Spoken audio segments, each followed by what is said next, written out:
بھائی میں مسلمان ہوں، مجھے اپنے لیڈر کے پاس لے چلو، مجھے کمال شاہ صاحب نے بھیجا ہے۔ کمال شاہ کا نام سن کر وہ ٹھٹک سے گئے۔ انہوں نے کوئی جواب نہ دیا۔ فوراً ایک مجاہد نے میری آنکھوں پر کالی پٹی باندھی اور مجھے بازو سے پکڑ کر ایک طرف لے جانے لگے۔ کئی اونچی نیچی جگہوں سے گزر کر مجھے ایسا لگا کہ میں جھاڑیوں کے درمیان آ گیا ہوں۔ میرے سر پر ہاتھ رکھ کر ایک بار پھر مجھے نیچے بٹھا دیا گیا۔ انہوں نے آپس میں کشمیری زبان میں کوئی بات کی۔ ایک مجاہد نے مجھ سے اردو میں پوچھا، تم کہاں کے رہنے والے ہو؟ پاکستان سے جہاد کشمیر میں شامل ہونے کا جذبہ لے کر آیا ہوں۔ وہ میری تلاشی لینے لگے۔ میرے جیب سے اسپرو ٹیبلٹ بم والا پلاسٹک کا لفافہ اور سیکرٹ ایجنسی کا کارڈ نکلا تو انہوں نے مجھ سے پوچھا، یہ کارڈ پر کس کا نمبر لکھا ہے؟ میں نے کہا، بھائی یہ کارڈ کمانڈر مجاہد کمال شاہ صاحب نے مجھے دیا ہے کہ اسے کشمیری کمانڈو لیڈر شیروان کو پہنچا دوں، اور باقی سر درد کی گولیاں ہیں۔ یہاں تو میں نے کشمیری کمانڈر لیڈر کا نام شیروان ہی لکھا ہے، ان کے آگے میں نے ان کا اصل نام لیا تھا۔ یہاں مجھ سے ایک بڑی زبردست بھول ہو گئی تھی۔ مجھے کمانڈو کی حیثیت سے ایسا نہیں کرنا چاہیے تھا۔ میں نے لوگوں کی شناخت معلوم کیے بغیر بتا دیا تھا کہ میں پاکستان سے آیا ہوں اور کمال شاہ نے مجھے بھیجا ہے۔ وہ لوگ انڈین فوج کے کمانڈو بھی ہو سکتے تھے جو اس علاقے میں کشمیری حریت پسندوں کی تلاش میں چھپ کر نگرانی کر رہے ہوں، لیکن خدا کا شکر ہے وہ کشمیری مجاہد کمانڈو شیروان کے آدمی ہی تھے۔ وہ مجھے وہاں سے اٹھا کر ایک اور جگہ لے گئے۔ یہاں انہوں نے میری آنکھوں کی پٹی کھول دی۔ میں ایک سرنگ کے دہانے کے اندر بیٹھا تھا جہاں دیوار پر لالٹین جل رہی تھی۔ ایک آدمی اسٹین گن لیے میرے سامنے بیٹھا رہا، باقی کسی طرف چلے گئے۔ تھوڑی دیر بعد دونوں مجاہد واپس آئے اور مجھے ساتھ لے کر ایک اور غار میں آ گئے۔ یہاں کشمیری مجاہد کمانڈو شیروان سے میری پہلی ملاقات ہوئی۔ اس نے اپنا چہرہ سیاہ رومال میں چھپا رکھا تھا۔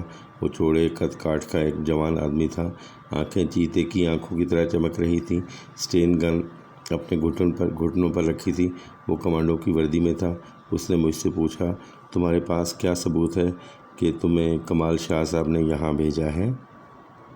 میں نے بھی اس کی آنکھوں میں آنکھیں ڈال کر کہا، پہلے مجھے اس بات کا یقین ہونا چاہیے کہ تم ہی کمانڈو لیڈر شیروان ہو۔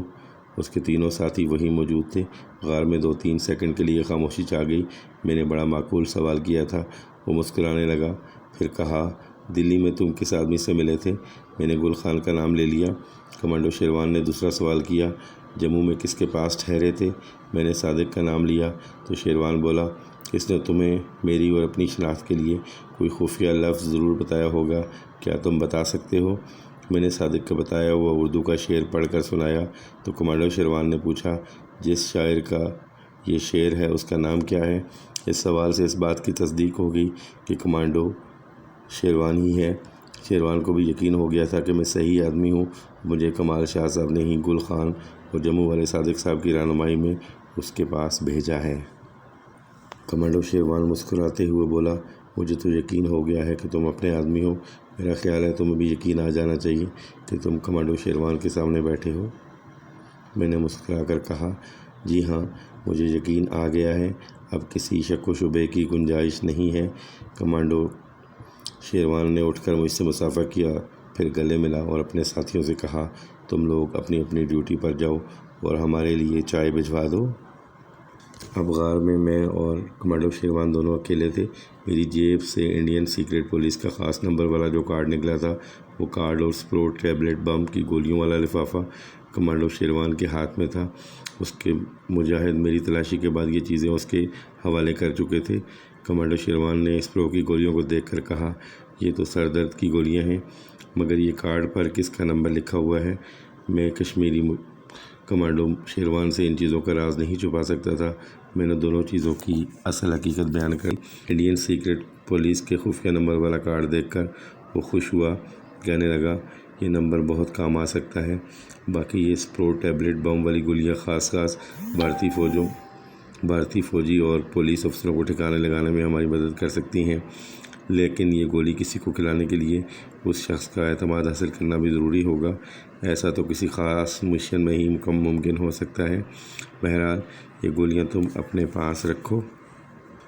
پھر کمانڈو شیروان نے وہ کاغذ دیکھا جس پر بظاہر پلاؤ بنانے کے مسالوں کا نسخہ تھا۔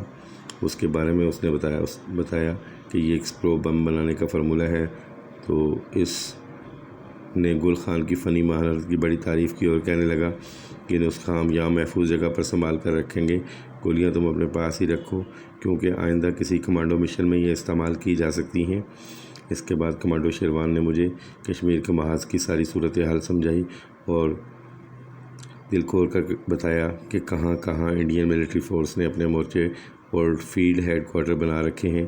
اس نے نقشے پر ایک جگہ انگلی رکھتے ہوئے کہا، یہاں جموں رائفلز کی آرٹلری ریجمنٹ نے پہاڑ پر کچھ میڈیم توپیں نصب کر رکھی ہیں، یہ گن پوسٹ ہیں، ہم ابھی تک تباہ نہیں کر سکے، ان کے گولے ہمارے خفیہ ٹھکانوں کی نشاندہی پر گرتے ہیں اور ہمیں شدید نقصان پہنچا کر وہاں سے کسی دوسری جگہ فرار ہونا پڑتا ہے۔ ان توپوں کی شیلنگ سے کئی بار ہمارے ایمونیشن کے ذخیرے بھی تباہ ہو چکے ہیں۔ میں نے پوچھا، انڈین فوج کو آپ لوگوں کے خفیہ ٹھکانوں کا پتہ کیسے چلتا ہے؟ آپ اس کا سدباب کیوں نہیں کرتے؟ کمانڈو شیروان بولا، ملٹری انٹیلیجنس کے آدمی سفید کپڑوں میں مسلمانوں کا بھیس بدل کر ساری وادی میں پھیلے ہوئے ہیں، کسی نہ کسی طرح انہیں ہمارے خفیہ ٹھکانے کا سراغ مل جاتا ہے اور ان پہاڑیوں پر لگی ہوئی توپیں وہاں گولہ باری شروع کر دیتی ہیں۔ میں نے اسے کہا، آپ لوگ ان گن پوسٹوں کے عقب میں جا کر اپنا خفیہ ٹھکانہ کیوں نہیں بنا لیتے؟ کمانڈو شیروان کہنے لگا، ایسا ہم کر تو سکتے ہیں مگر اس طرح ہم اپنے محاذ سے بہت دور ہو جائیں گے، ہمیں یہاں رہ کر انڈین فوج کے کنوائیوں پر بھی اٹیک کرنا ہوتا ہے تاکہ وادی میں مقیم ڈوگرا ریجمنٹوں کو سپلائی نہ پہنچ سکے، ہم اس وادی میں کسی جگہ چھپے رہنے پر مجبور ہیں اور یہ ساری وادی اور اس کی پہاڑیاں انڈین آرٹلری ریجمنٹ کی توپوں کی زد میں ہیں۔ ان توپوں کو تباہ کرنے کے لیے ہماری کئی کمانڈو پارٹیاں رات کو جا چکی ہیں مگر کامیابی نصیب نہیں ہوئی، ہمارے کئی نوجوان شہید ہو چکے ہیں، ہمیں ہر حالت میں ان توپوں کو خاموش کرنا ہے۔ ایک مجاہد ہمارے لیے چائے لے کر آ گیا، یہ کشمیری سبز چائے تھی اور چھوٹے سے برتن میں تھی، ساتھ 2 پیالیاں اور نمکین کلچے بھی تھے۔ یہ نمکین کلچے چھوٹے سائز کے تھے، میں نے پہلی بار کھائے، کشمیری چائے کے ساتھ ان کا ذائقہ بڑا مزیدار لگا۔ کشمیری کمانڈو شیروان نے نقشے والا کاغذ لپیٹ کر ایک طرف رکھ دیا اور کہا، اس پر کل بات کریں گے۔ پھر وہ مجھے کمانڈو ٹریننگ کی باتیں کرنے لگا، بہت جلد اس سے معلوم ہو گیا کہ میں نے کمانڈو کی فل ٹریننگ لی ہوئی ہے۔ وہ کہنے لگا، کمال شاہ ایک مرد مومن ہے، اس نے جتنے مجاہدوں کو ٹریننگ دے کر ہمارے پاس بھیجا ہے انہوں نے اپنی فنی مہارت اور جرأت سے کام لے کر انڈین فوج کو شدید نقصان پہنچایا ہے، ان میں سے اکثر کمانڈو شہید بھی ہو چکے ہیں۔ وہ اپنے مشن پر گئے، ٹارگٹ تو مار لیا مگر خود واپس نہیں آ سکے۔ تمہیں تو معلوم ہی ہے، کمانڈو جب کسی مشن پر جاتا ہے تو اس کے زندہ واپس آنے کی بہت کم امید ہوتی ہے، وہ خود بھی موت کو قبول کر کے اپنے مشن پر روانہ ہوتا ہے۔ پھر کمانڈو شیروان نے جہاد کشمیر کی مزید تفصیلات بتائیں اور کہنے لگا، ہمارے حریت پسند کشمیری مجاہد وادی اور شہروں کے ہر محاذ پر انڈین فوج کا ڈٹ کر مقابلہ کر رہے ہیں، اگر ان میں سے کوئی شہید ہوتا ہے تو 7-8 ڈوگرا فوجیوں کو جہنم میں پہنچا کر شہید ہوتا ہے۔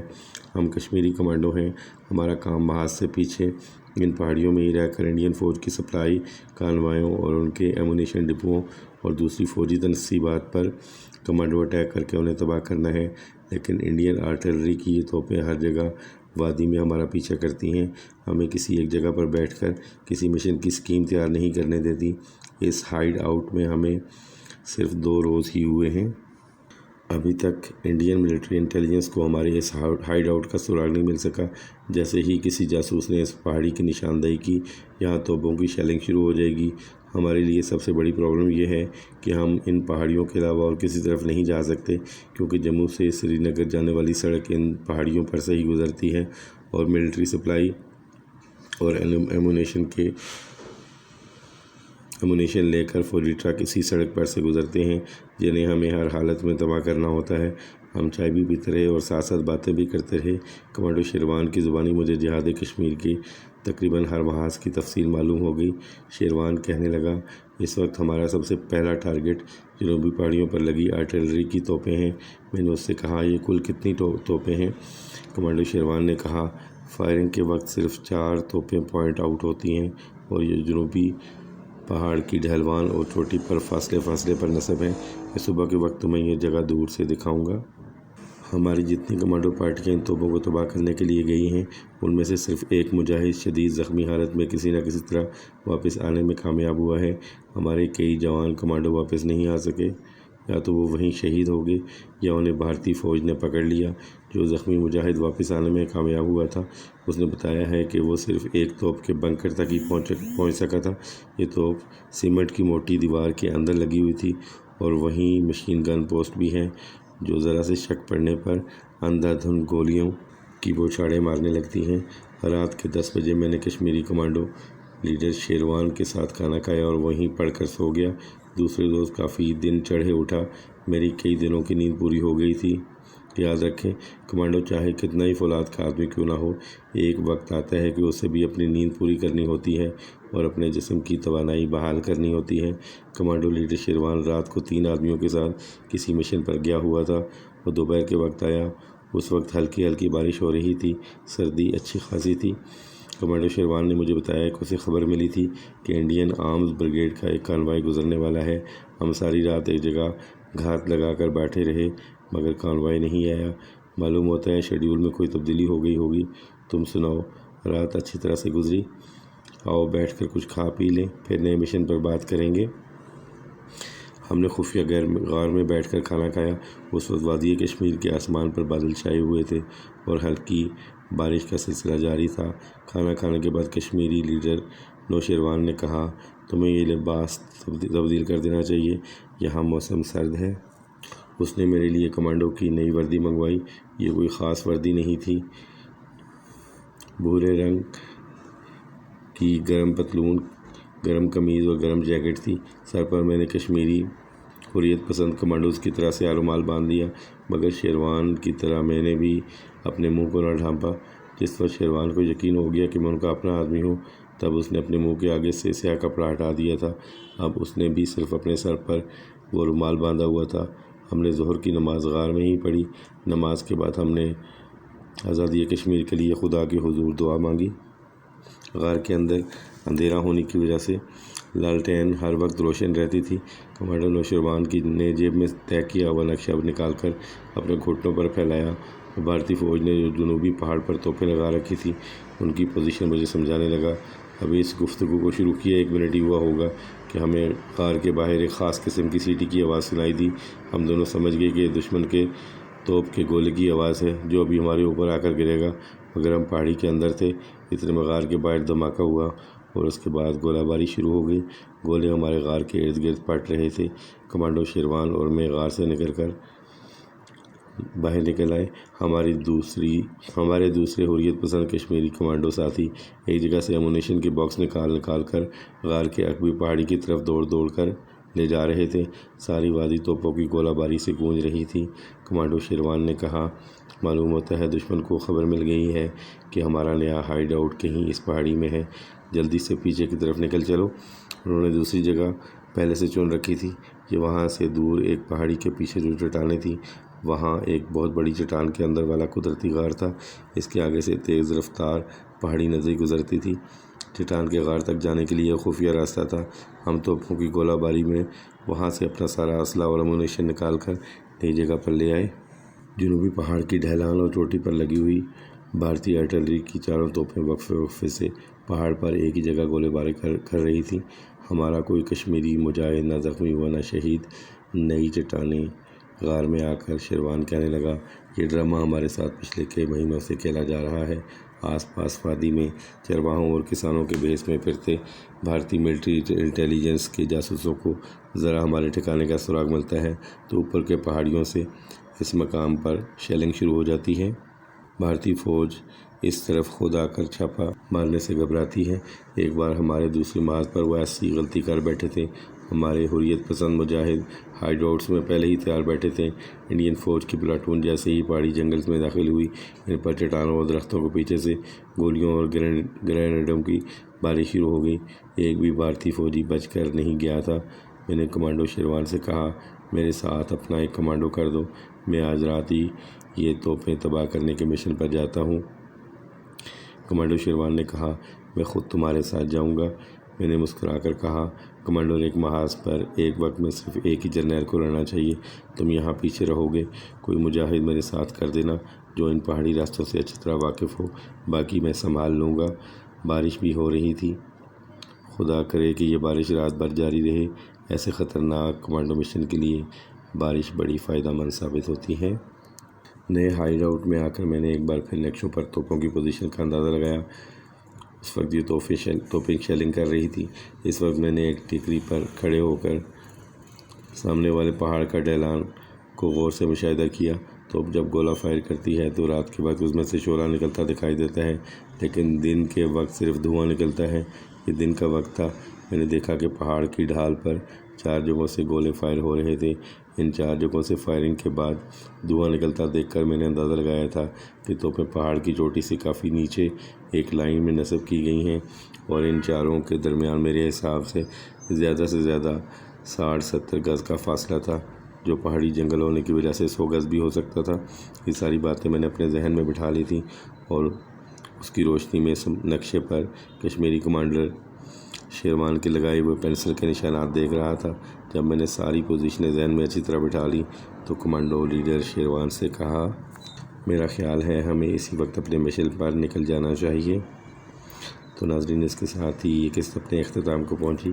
آنے والی اقساط کو دیکھنے کے لیے میرے چینل کو سبسکرائب کر لیجیے گا اور اپنے ویلیوبل کمنٹ ضرور دیجیے گا کہ آپ کو یہ کہانی کیسی لگ رہی ہے۔